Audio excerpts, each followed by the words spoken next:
وہ اس چیز کو اس کا ناجائز استعمال اس میں اسٹیرائڈ ملا کے دے دیتے ہیں, تو بدنام طب ہو جاتی ہے, طب یونانی ہو جاتی ہے. حالانکہ طب یونانی میں اس کا کوئی کانسیپٹ نہیں, اور کشتہ بڑی بے ضرر چیز ہے اور کوئی نقصان نہیں دیتا. عموماً ایک رائے پائی جاتی ہے کہ کشتہ جو ہے وہ گردے میں پتھری کر دیتا ہے. یہ ایک بڑی گردے فیل کر دیتا ہے, گردے پہ پتھری کر دیتا ہے. لیکن یقین کریں ایسے ایسے کشتے بھی ہیں, جیسے ایک بڑا مشہور کشتہ ہے کشتہ حجر الیہود, جو کہ استعمال کیا جاتا ہے صرف کترے کی گردے کی پتھری کو توڑنے کے لیے. تو معاملہ اس کے برعکس ہے, معاملہ اس کے برعکس ہے. وہ صرف منرلز ہوتے ہیں, وہ کوئی اتنا زیادہ نقصان نہیں دے سکتے. یقین کریں پانی جو ہم استعمال کر رہے ہیں آج کل جو ہمارے ملک میں تو حالات آپ کو پتہ ہیں, اس میں اتنی گندگی موجود ہے کہ وہی پتھری کرنے کے لیے کافی ہے, کوئی دوسری تیسری چیز ضرورت ہی نہیں ہے کسی دوا کی. تو اس لیے یہ ایک بدنام کیا ہوا سسٹم ہے. ہاں مسئلہ صرف اتنا ہے کہ ہیلتھ کا ہمارا نظام اس قسم کا ہے کہ بدقسمتی سے کہ اس میں جو لگے کچھ عطائی قسم کے لوگ, کویک قسم کے لوگ گھس گئے ہیں, اور وہ کشتے میں اسٹیرائڈ کو کشتے کے نام پہ بنا کر اور ایلوپیتھک میڈیسن کو توڑ کے اور بیچ میں ڈال کے بیچ رہے ہوتے ہیں. اچھا یہ بتائیے گا کہ یہ جب یہ کیا کہتے ہیں اس کو, جب یہ کرونا آیا تھا نا, تو اس میں حکمت ہمیں بے بس نظر آئی.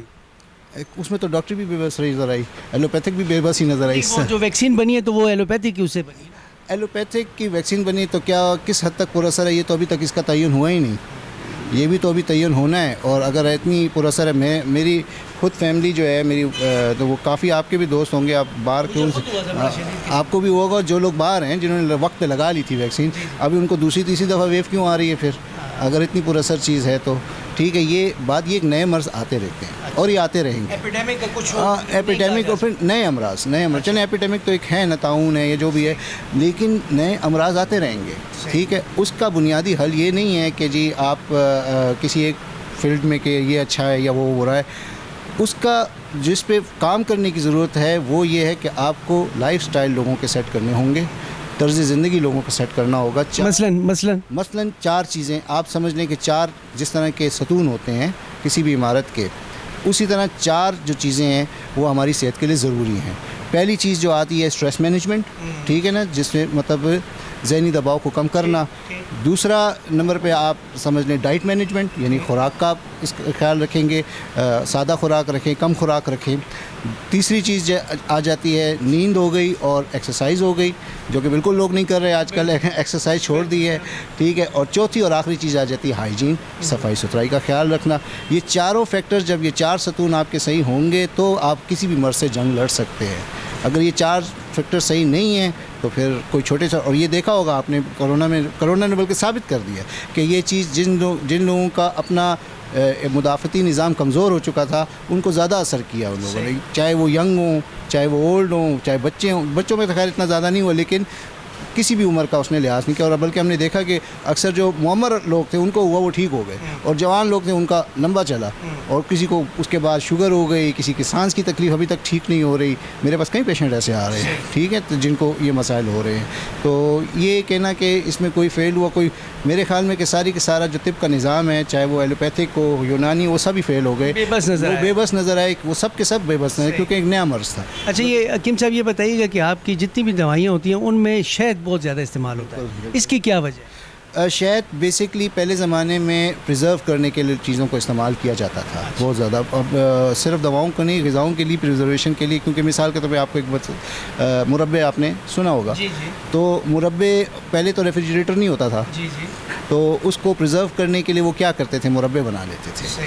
تو کسی مطلب ایک پھل ایک موسم میں نہیں ملتا, جب بہی ہے, جو بیاں جسے ہم وہ اگر آپ کو نہیں مل رہی ہے ایک موسم میں, تو دوسرے موسم میں حاصل کرنے کا طریقہ یہ ہے کہ اس کو شہد میں پریزرو کر لیا, اس کا مربع بنا لیا. بعد میں پھر چینی آ گئی, تو اس کے بعد اس میں لوگ چینی نے پریزرو کرنا شروع کر دیا. مصری کے بعد تو مصری اور چینی قدیم, اگر آپ مصر کے زمانے میں پریزرویشن کا جو طریقہ تھا وہ شہد کو استعمال کرتے تھے. اچھا یہ بہی کا بتائیں جی, یہ جو بیاں یا بہی جو ہے نا, یہ اس کی میں نے بڑی تعریف سنی ہے, یہ کس چیز کے لیے چاہیے ہوتی ہے؟ یہ ویسے تو مقوی قلب ہے, یعنی کہ یہ دل کو طاقت دیتی ہے, معدے کو بھی, ہضم کو بھی بہتر کرتی ہے. اس وقت تک اس کا اثر صحیح طریقے سے نہیں ہو سکتا جب تک آپ ایک اچھی طرز زندگی نہ اپنائیں. اور اگر مثال کے طور پر ٹھیک ہو بھی گیا ٹھیک ہے. تو پھر بار بار یہ بالکل اس طرح کی مثال ہے کہ پیر میں آپ کے زخم ہے اور کسی جوتے کی وجہ سے وہ زخم ہو رہا ہے, لیکن وہ آپ جوتا تو بدلنا نہیں چاہتے, لیکن وہ زخم کو مرم لگا کے اس کو ٹھیک کرتے جا رہے ہیں بار بار, وہ دوبارہ زخم ہرا ہو جاتا ہے اور پھر دوبارہ سے وہ آپ کو تکلیف ہونا شروع ہو جاتی ہے. تو اس لیے بہتر یہ ہے کہ اپنی طرز زندگی, اپنے لائف سٹائل پہ زیادہ فوکس کریں.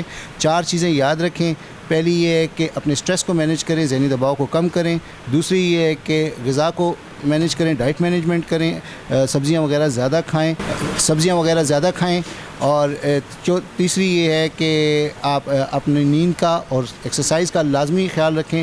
7 سے 8 گھنٹے نیند کریں, ایکسرسائز آدھے سے 1 گھنٹہ لازمی کریں, اور دونوں قسم کی ایکسرسائز کریں. جن کو ایک ایکسرسائز کہلاتی کارڈیو ویسکولر, جن پہ دل کی دھڑکن تیز ہو جاتی ہے. دوسری ایکسرسائز کہلاتی ہے ریزسٹنٹ بیس ایکسرسائز, جس میں پٹھوں اور اعصاب کو طاقت دی جاتی ہے.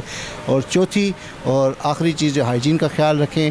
اگر کسی زیادہ پولوٹیڈ علاقے میں تو ماسک پہن کے باہر نکلے, بار بار ہاتھوں کو اگر ضرورت محسوس کریں تو دھوئیں. خاص طور پہ وہ لوگ جو کھانا بنا رہے ہیں, پروس رہے ہیں, ان کا بہت احتیاط کرنی چاہیے اس چیز کی. تو باقی ہائیجین کا جتنا خیال رکھیں. تو یہ چاروں چیزوں پر زیادہ فوکس کریں, انشاءاللہ اللہ نے چاہا تو زیادہ سے زیادہ آپ کو بیماری کا کوئی چانس نہیں ہے. حکیم صاحب بہت آپ نے بھی دیکھا جی کہ حکیم عبداللہ صاحب نے زندگی بہترین طریقے سے گزارنے کے لیے 4 اصول بتا دیے. اسٹریس مینجمنٹ ہے, فوڈ مینجمنٹ ہے, ایکسرسائز ہے اور نیند ہے. جو بندہ جو ہے تو ان 4 عناصر کو جو ہے تو پراپرلی مینیج کرتا ہے تو وہ اچھی زندگی گزارتا ہے. اپنے میزبان ملک ارشد کو اجازت دیں, انشاءاللہ پھر ملاقات ہوگی بشرط زندگی. اللہ حافظ.